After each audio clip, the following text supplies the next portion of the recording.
So now here with these diagrams, you get an idea of what happens in the ocean interior if you have a divergence or a convergence of the Ekman layer transport. Okay, in the top image, you see what happens if you get a divergence. So the wind field is such that the Ekman transport is away from the center of this. The sea level drops.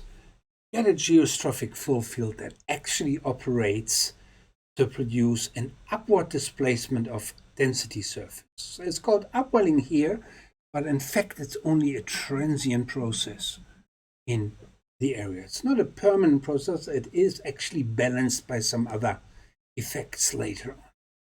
But more importantly is the pycnocline, which are density surfaces, is that displace an upward doming in the center.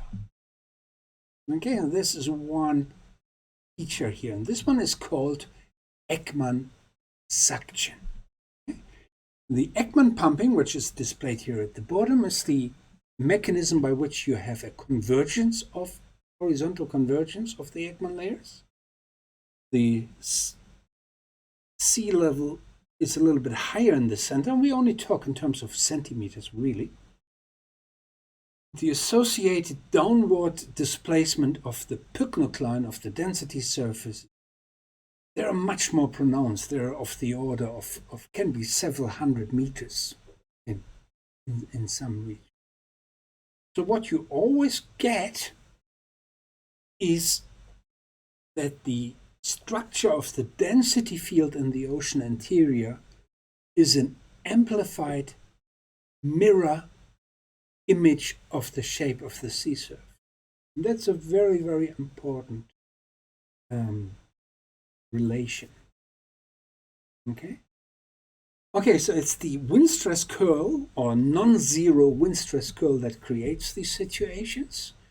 And what we call in the end is something we call a steady state. And just for your information, what is a steady state? It's a situation in which the distribution of a property no longer changes. So if you see the density distribution, and it no longer changes, but it's maintained through the balance of a variety of mechanisms. And that makes it sometimes a little bit difficult to understand. And the Ekman pumping or the Ekman suction is only the part or the initial driver of the mechanism that can be related to the wind stress curl. So you can actually calculate it.